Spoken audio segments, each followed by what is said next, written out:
આધુનિક આવર્ત કોષ્ટક અને આવર્ત નિયમની સમજૂતી આપણે લઈએ તો એમાં એ આવર્ત કોષ્ટક તેના આવર્ત નિયમના આધારે સમજાવવામાં આવ્યું કે જ્યારે 20મી સદી હતી ત્યારે 20મી સદીની શરૂઆતમાં અપરિમાણીય કણો કે જેમને સિદ્ધાંત જે હેનરી મોસ્લેએ સૌપ્રથમ એ સિદ્ધાંતોની સમજૂતી આપી, ત્યાર પછી સકિરણ વર્ણપટના આધારે એમની લાક્ષણિકતાઓ ચકાસવામાં આવી, જેમાં મ્યુ ઉત્સર્જિત થતી સકિરણની આવૃત્તિ છે તો મ્યુ વિરુદ્ધ પરમાણુ ક્રમાંક ઝેડનો આલેખ દોરવામાં આવ્યો અને મ્યુ વિરુદ્ધ પરમાણુય ભાર એનો આલેખ દોરવામાં આવ્યો. તો આ જે બે આલેખ છે એ બે આલેખમાં જો એક સપ્રમાણતા જોવા મળે તો એ સપ્રમાણતા વધુ મજબૂત અને વધુ અનુકૂળ હોય તેવો પરમાણુય ક્રમાંક એ મૂળ ગુણધર્મના આધારે મેન્ડેલિફના આવર્ત નિયમમાં એને સુધારો કર્યો.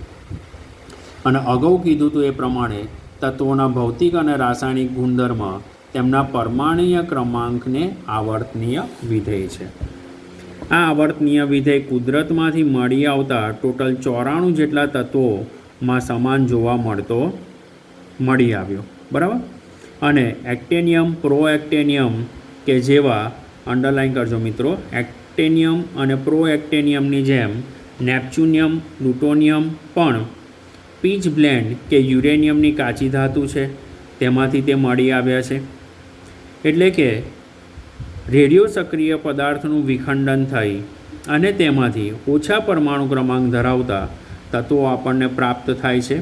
એટલે કે પરમાણુય ક્રમાંક કેન્દ્રના વીજભાર જેટલો, એટલે કે પ્રોટોનની સંખ્યા, અથવા તટસ્થ શબ્દ વાપર્યો છે, તટસ્થ પરમાણુમાં રહેલા ઇલેક્ટ્રોનની સંખ્યા જેટલો જોવા મળે છે. એટલે આગળ જતાં આવર્ત નિયમ એ તત્વોના ભૌતિક અને રાસાયણિક ગુણધર્મનું પણ પરિણામ જોવા મળ્યું કે જે ઇલેક્ટ્રોન રચના પર પણ આધાર રાખે છે.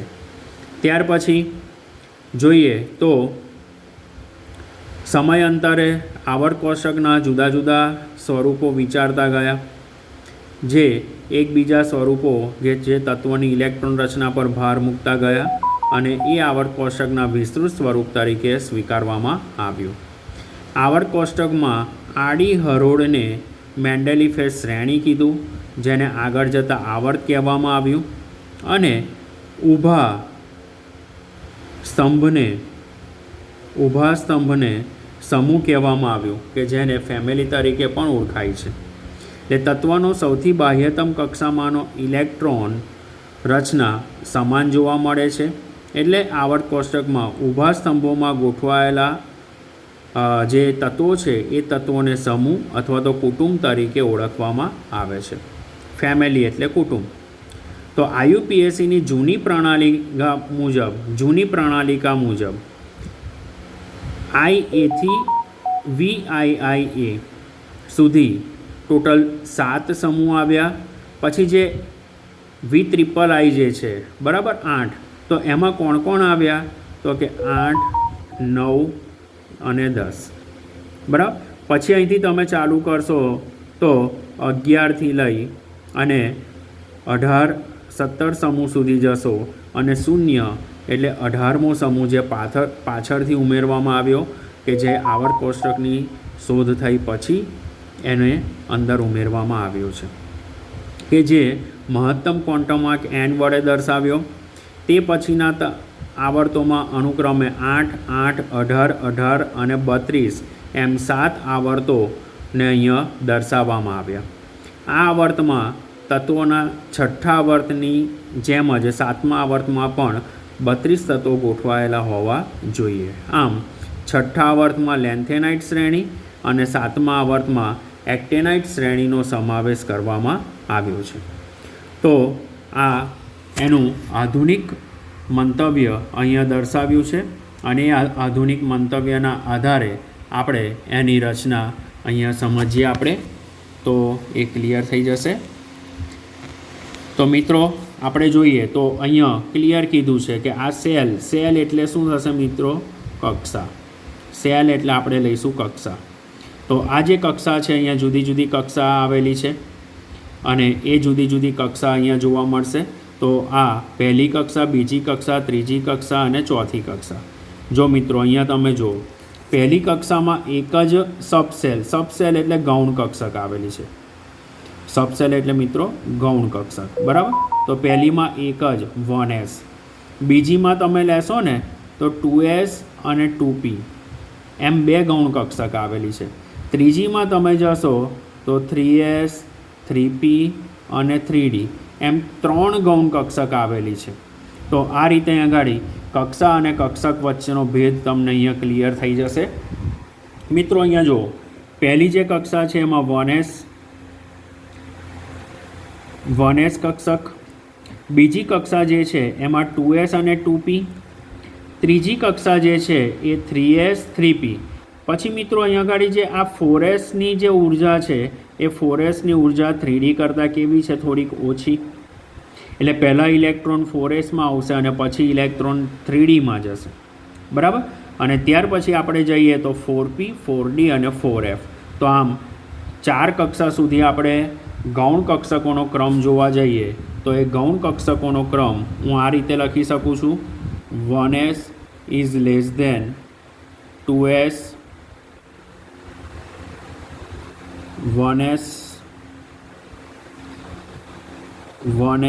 is less than 2s is less than 2p is less than 3s is less than 3p is less than 4s is less than 3d is less than 4p.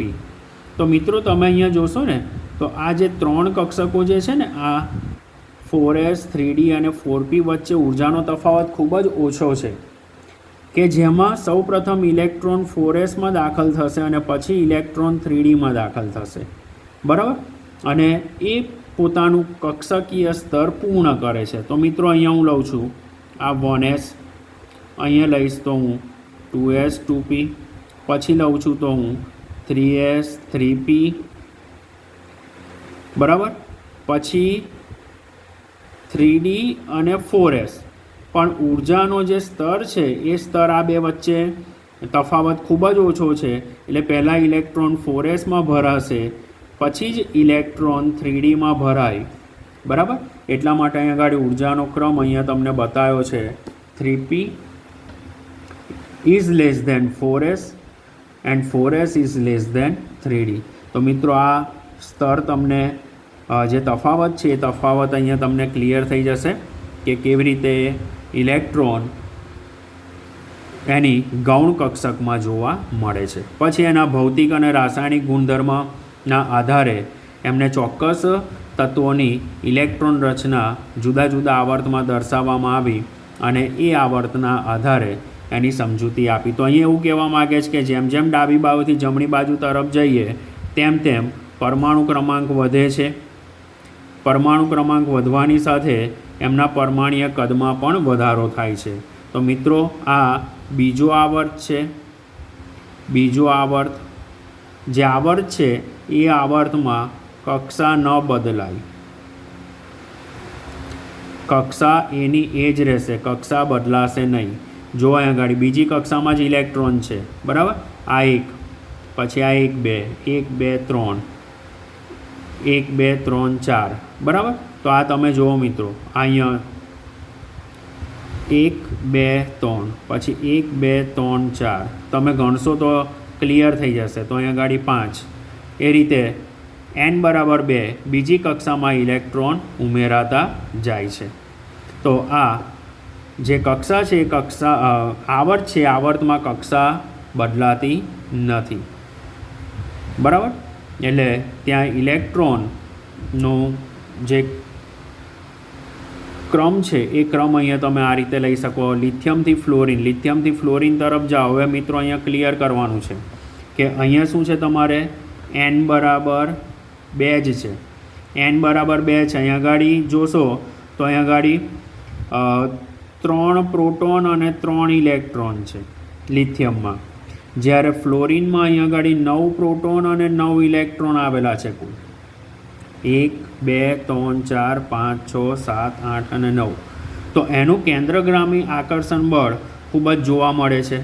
હવે કેન્દ્રગામી આકર્ષણ બળ વધુ હોવાના લીધે એ અણુ પોતાના કેન્દ્ર તરફ સંકોચાય છે. એટલે આવર્તમાં જેમ જેમ પરમાણુ ક્રમાંક વધે તેમ તેમ એની પરમાણુય ત્રિજ્યા ઘટશે. બરાબર. હવે તમે અહીંયા સમૂહ માટે આપ્યું છે, તો સમૂહમાં તમે જોશો તો સમૂહમાં ઉપરથી નીચે તરફ જઈએ તેમ તેમ કક્ષા બદલાય છે. અહીંયા n બરાબર 2, અહીંયા n બરાબર 3, n બરાબર 4. એટલે મિત્રો કેન્દ્રથી સંયોજકતા કોષનું અંતર તમે જોશો ને તો અહીં વધતું જાય છે. એટલે જેમ જેમ પરમાણુ ક્રમાંક વધે તેમ તેમ અહીંયા પરમાણુય ત્રિજ્યા વધશે.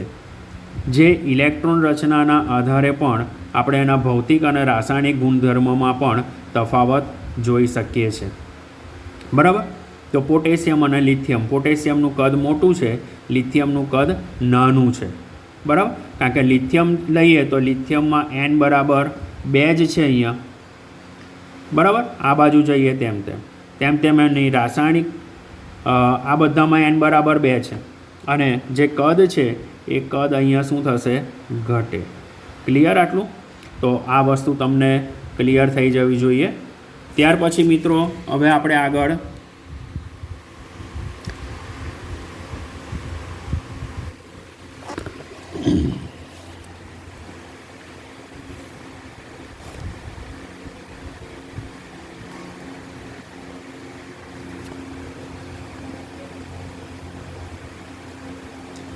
આધુનિક આવર્ત કોષ્ટકમાં જેમ આપણે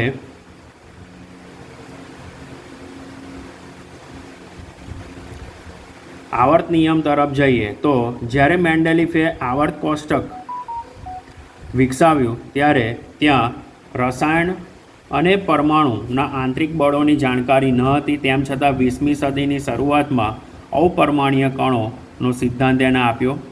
ત્યાર પછી હેનરી મોસ્લેએ આધુનિક આવર્ત નિયમ અને આવર્ત કોષ્ટકની સમજૂતી ઈસવીસન 1913માં અંગ્રેજી ભૌતિક વૈજ્ઞાનિકે ક્ષ-કિરણ વર્ણપટના આધારે આપી. તેમાં મિત્રો તમે અહીં જોઈ શકો છો કે આ જે ગ્રાફ છે એ ગ્રાફ પરમાણુ ક્રમાંક એટલે આપણે ઝેડ તરીકે લઈએ છીએ અને પરમાણુય ભાર એટલે એ તરીકે લો. તો મ્યુ વિરુદ્ધ ઝેડનો આલેખ અંડરરૂટ મ્યુ વિરુદ્ધ ઝેડનો આલેખ અંડરરૂટ મ્યુ વિરુદ્ધ એનો આલેખ લઈએ તો આ મને આ એક સીધી રેખા મળે છે, જ્યારે આ ઝિગઝેગ લાઈન મળે છે. ક્લિયર? એટલે આના પરથી એવું નક્કી કરવામાં આવ્યું કે જે પરમાણુ ક્રમાંક છે એ એના ગુણધર્મના આધારે નક્કી કરવામાં આવે છે. એટલે પરમાણુ ક્રમાંકના આધારે વધુ સરળતાથી એના ગુણધર્મ રાસાયણિક અને ભૌતિક આપણે નક્કી કરી શકીએ છીએ. ત્યાર પછી જોવા જઈએ તો જે આધુનિક આવર્ત નિયમ અને આધુનિક આવર્ત કોષ્ટકની જો સમજૂતી આપવામાં આવે તો ત્યાં નવો આવર્ત નિયમ આપણને આપ્યો કે તત્વોના ભૌતિક અને રાસાયણિક ગુણધર્મ તેના પરમાણુય ક્રમાંકને આવર્તીય છે. આધુનિક આવર્ત નિયમ અને આધુનિક આવર્ત કોષ્ટક કે એમાં એવું નક્કી થયું કે પરમાણુ એ વીજભારની દ્રષ્ટિએ તટસ્થ છે. એટલે એનો પરમાણુ ક્રમાંક એટલે શું? તો કે અહીંયા ક્લિયર કર્યું છે કે જો તટસ્થ પરમાણુમાં રહેલા ઇલેક્ટ્રોનની સંખ્યા અથવા પરમાણુ ક્રમાંક એટલે કેન્દ્રના વીજભાર જેટલા પ્રોટોનની સંખ્યા ધરાવતો હોવો જોઈએ તો એનો પરમાણુ ક્રમાંક તરીકે લેવામાં આવે છે. ત્યાર પછી international union of pure and applied કે જે IUPAC દ્વારા નક્કી કરવામાં આવ્યું કે જે આવર્ત કોષ્ટક છે એ આવર્ત કોષ્ટકમાં તત્વના પરમાણુઓની સૌથી બહારની કક્ષામાં ઇલેક્ટ્રોન રચના કેવી જોવા મળશે? સમાન. આગળ આપણે આલેખમાં અને વિડીયોમાં જોઈ ગયા એ રીતે n બરાબર 2 બીજી કક્ષામાં જ ઇલેક્ટ્રોન ગોઠવાતા ગયા. જો બીજી કક્ષામાં ઇલેક્ટ્રોન ગોઠવાય છે તો એ આપણે લઈએ તો એ આડો આવર્ત થશે. એ શું થશે? આડો આવર્ત. બરાબર. અને જો ઊભા સ્તંભો લેવામાં આવે તો ઊભા સ્તંભ કે જેને આપણે સમૂહ તરીકે ઓળખીએ છીએ કે જેમાં કક્ષા નંબર બદલાશે n = 1 2 3 4 એ કક્ષા નંબર બદલાતો જશે. પેલામાં શું રહેશે? n = 2 એ શેમાં જોવા મળશે? આવર્તમાં. બરાબર. અને આ શેમાં જોવા મળશે? સમૂહમાં. તો આ રીતે આવર્ત અને સમૂહની સમજૂતી તમને ક્લિયર થઈ ગઈ હશે મિત્રો. હવે આવર્ત કોષ્ટકમાં આડી હરોળને આવર્ત કહેવાશે અને કુલ જે આવર્ત છે એ આવર્ત કેટલા થશે? તો કે કુલ આવર્ત અહીંયા 7 થશે. કુલ આવર્ત કેટલા થશે? 7 આવર્ત થશે.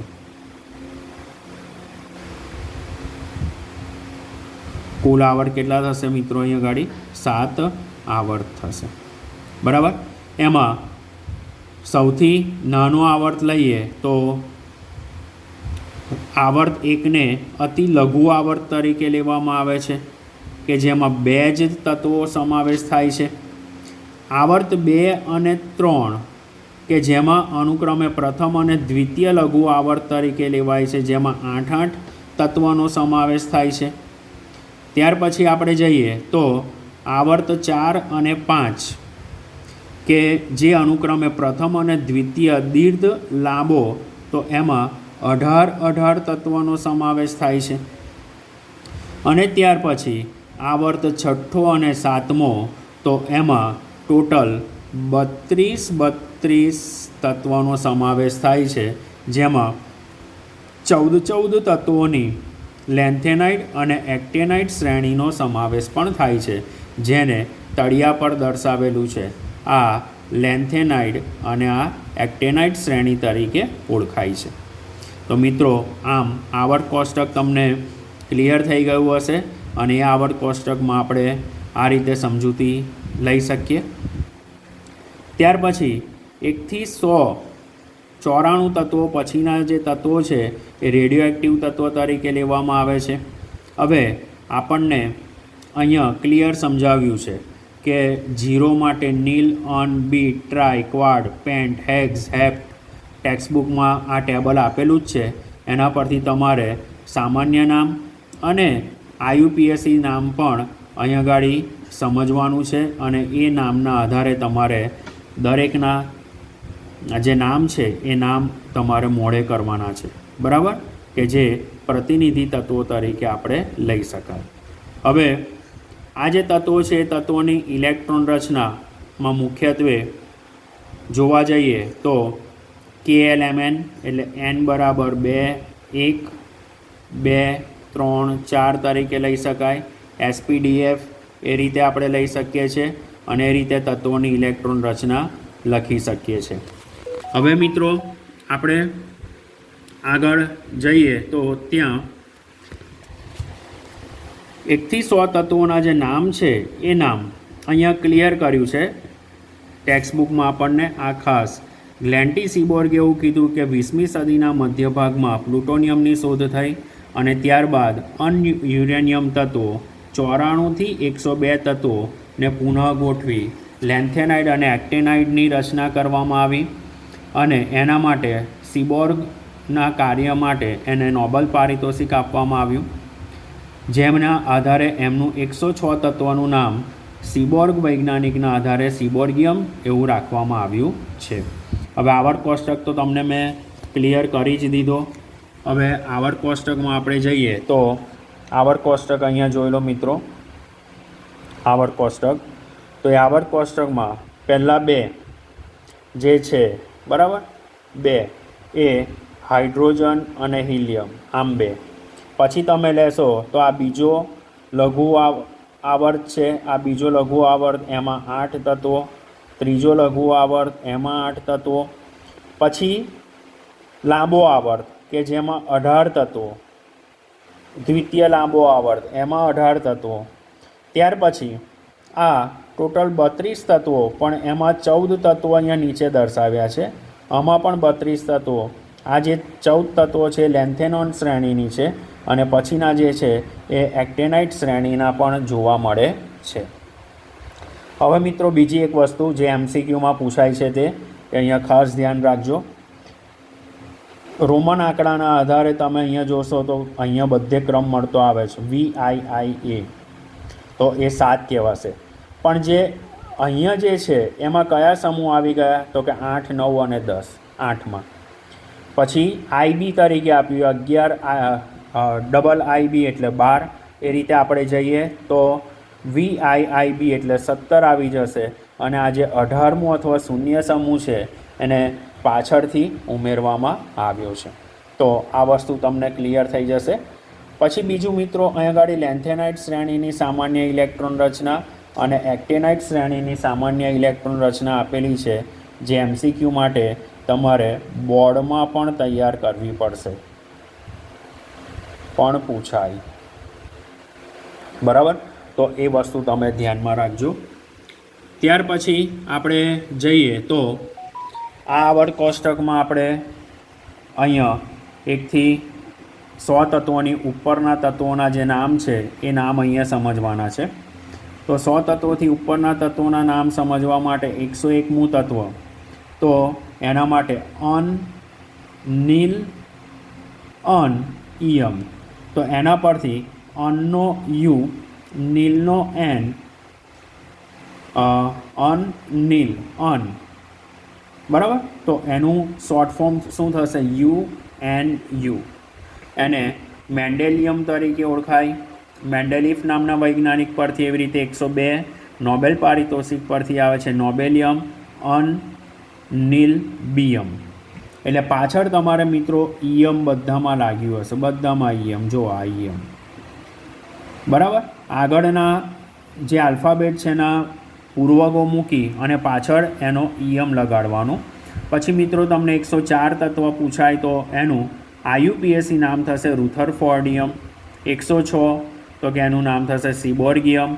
તો આ રીતે બંને નામ, સાદા નામ અને IUPAC નામ તમારે મોઢે કરવાના છે. હવે અહીં આગળ ફૂંદડી આપી છે જેના નામ હાલમાં શોધાવાના બાકી છે IUPAC નામ, પણ એનું સામાન્ય નામ તો શોધાઈ ગયું છે. બરાબર, તો આ રીતે તમે અહીંયા જે આવર્ત કોષ્ટક છે એ આવર્ત કોષ્ટકની આજે આપણે સમજૂતી લઈશું અને પછી ઇલેક્ટ્રોન રચનાના આધારે એની ગોઠવણી પર જઈશું. Thank you.